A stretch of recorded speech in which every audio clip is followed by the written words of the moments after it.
नमस्कार, तुम्हा सर्वांचं स्वागत आहे आपल्या ॲक्टिव्ह करिश्मा या यूट्यूब चॅनलवर. तर पहा, मुख्यमंत्री माझी लाडकी बहीण योजनेसंदर्भात सप्टेंबर महिन्यात 4 महत्त्वाच्या ह्या घोषणा करण्यात आलेल्या आहेत. आणि त्या घोषणा कोणत्या हे सर्व सविस्तर आपण या व्हिडिओच्या माध्यमातून पाहणार आहोत. तर व्हिडिओ शेवटपर्यंत पहा आणि आपल्या ॲक्टिव्ह करिश्मा या यूट्यूब चॅनलवरती जर नवीन असाल तर आजच आपल्या या चॅनलला सबस्क्राईब करून घ्या, जेणेकरून येणाऱ्या व्हिडिओचे नवीन अपडेट आणि नवीन माहिती सर्वप्रथम तुम्हाला भेटतील. तर पहा, सप्टेंबर महिन्यात मुख्यमंत्री माझी लाडकी बहीण योजनेसंदर्भात 4 महत्त्वाच्या घोषणा करण्यात आलेल्या आहेत. आणि या घोषणामुळे अशा महिलांना दिलासा मिळणार आहे ज्यांनी अर्ज भरला आहे पण अजूनही त्यांच्या अर्जाची प्रक्रिया ही पूर्ण झालेली नाही किंवा पैसे मिळालेले नाहीत. महिला व बालविकास मंत्री आदिती तटकरे यांनी नागपूर येथे झालेल्या कार्यक्रमात या घोषणांची माहिती दिलेली आहे. तर बघा, काही महिलांचे अर्ज मंजूर आहेत आणि त्यांना हे पैसे क्रेडिट झाले नाही आहेत. तर ज्या महिलांचे अर्ज 24 ऑगस्टपर्यंत प्राप्त झालेत आणि मंजूर झालेले आहेत त्या सर्व महिलांच्या खात्यामध्ये पैसे पाठवण्यात आले आहेत. ज्यांचे अर्ज 24 ऑगस्टनंतर प्राप्त झालेले आहेत त्यांची पडताळणी प्रक्रिया जिल्हास्तरीय स्तरामार्फत सुरू आहे. मंजूर अर्जाची यादी विभागाकडे पाठवली जाते आणि त्यानंतरच बँकेकडे पाठवून संबंधित महिलांच्या खात्यामध्ये पैसे हे क्रेडिट केले जातात. पहा, आणि सप्टेंबर महिन्यात ज्यांच्या खात्यामध्ये अद्याप पैसे जमा झाले नाहीत त्यांना जुलै, ऑगस्ट आणि सप्टेंबर या 3 महिन्यांचे 4,500 रुपये हे थेट खात्यात क्रेडिट केले जाणार आहेत. पहा, तर महिला व बालविकास मंत्री आदिती तटकरे यांनी घोषणा केल्याप्रमाणेच आपण पाहिलं की ज्या महिलांचे अर्ज हे रिजेक्ट झालेले आहेत त्यांना पुन्हा अर्ज भरण्याची संधी देण्यात येणार आहे. पहा, जवळपास 50,000 अर्ज असे आहेत की जे रिजेक्ट झालेले आहेत आणि प्रत्येक अर्जामागे रिजेक्ट होण्याचे काही कारण आहे. आता या अर्जदारांना त्यांची पात्रता सिद्ध करण्यासाठी सप्टेंबर महिन्यात पुन्हा अर्ज भरण्याची संधी दिली जाईल. अधिक माहितीसाठी लवकरच आपल्या वेबसाईटवर ही उपलब्ध होणार आहे. आणि ज्या महिलांचे अर्ज रिजेक्ट झालेले आहेत त्यांनी आपल्या ज्या ठिकाणी आपण अर्ज भरला आहे त्या लॉग इनवरती जाऊन आपण चेक करायचं आहे की आपल्या रिजेक्टचं कारण काय आहे. ते कारण तुम्ही काय आहे हे शोधून काढल्यानंतर त्यावेळेस तुम्ही ज्यावेळेस डबल अर्ज भरणार आहे त्यावेळेस तुमचा अर्ज हा अप्रूव्ड होणार आहे.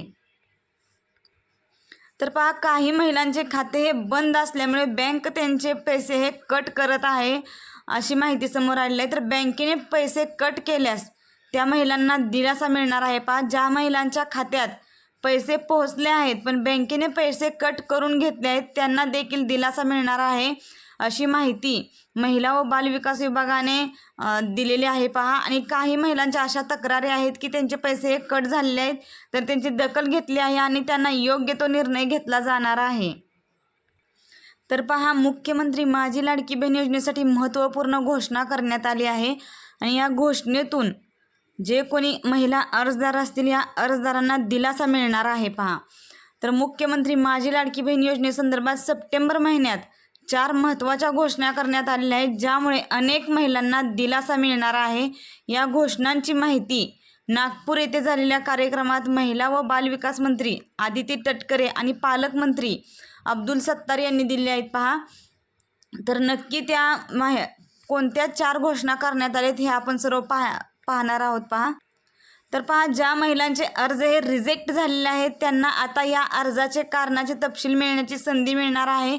अर्ज का रिजेक्ट झाला, कोणती माहिती अपुरी आहे किंवा कोणती कागदपत्र चुकीचे लावण्यात आलेले आहे हे त्यांना आता समजणार आहे. तर हे समजण्यासाठी व्ह्यू रिझन आपण ज्या ठिकाणी अर्ज केले आहे तिथे जाऊन व्ह्यू रिझन या बटनावरती क्लिक करायचं आहे. पहा, आणि ज्यावेळेस तुम्ही व्ह्यू रिझन या बटनावरती क्लिक करणार त्यावेळेस महिलांनी आपल्या अर्जाचे कारणाचे तपशील जाणून घेण्यास योग्य कागदपत्रे म्हणजे का त्यांचा अर्ज हा रिजेक्ट झालेला आहे हे त्यांना समजणार आहे.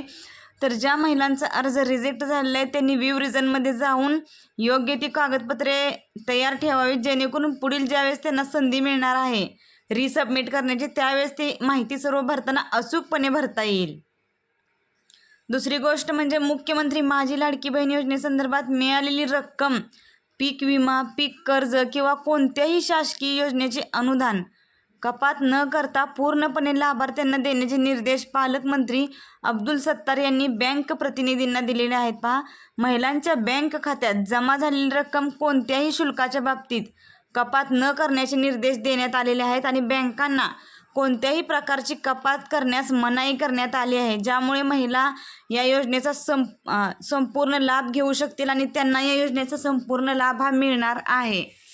तर ज्या महिलांचे बँक अशा प्रकारे म्हणजे लाडकी बहीण योजनेचे पैसे जमा झालेले त्यांचे कट करून घेत आहे, तर त्यांनी जवळच्या आपल्या महिला व बालविकास विभागात जाऊन तक्रार नोंदवायची आहे, जेणेकरून त्यांचे कोणत्याही प्रकारचे पैसे हे कट होणार नाहीत. तर पहा, आधार बँक लिंक करणे आवश्यक आहे. ज्यावेळेस तुम्ही आपल्या बँकेला आधार लिंक करणार आहे त्यावेळेसच तुमच्या खात्यामध्ये हे पैसे जमा होणार आहेत. पहा, महिला व बालविकास मंत्री आदिती तटकरे यांनी सांगितले आहे की महिलांचे स्वतःचे आधार कार्ड त्यांच्या स्वतःच्या बँक खात्यासोबत लिंक असणे आवश्यक आहे. जर आधार कार्ड आणि बँक खाता लिंक नसेल तर महिलांनी लवकरात लवकर ही प्रक्रिया पूर्ण करायची आहे, कारण या योजनेचे पैसे थेट खात्यात जमा करण्यासाठी आधार बँक लिंकिंग करणे आवश्यक आहे. पहा, हे सर्व पैसे DBTद्वारे त्यांच्या खात्यामध्ये जमा होत आहेत, म्हणजे डायरेक्ट बँक ट्रान्सफरद्वारे खात्यामध्ये त्यांच्या जमा होत आहेत. त्यामुळे सर्व महिलांनी आपलं आधार सीडिंग स्टेटस चेक करून घ्या.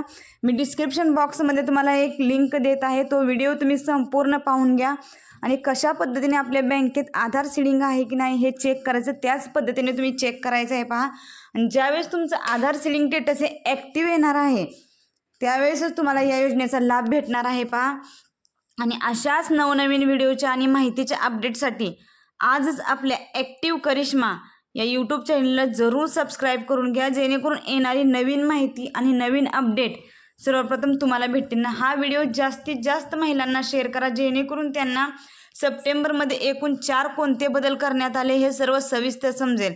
आणि एक लाईक नक्कीच करा. धन्यवाद.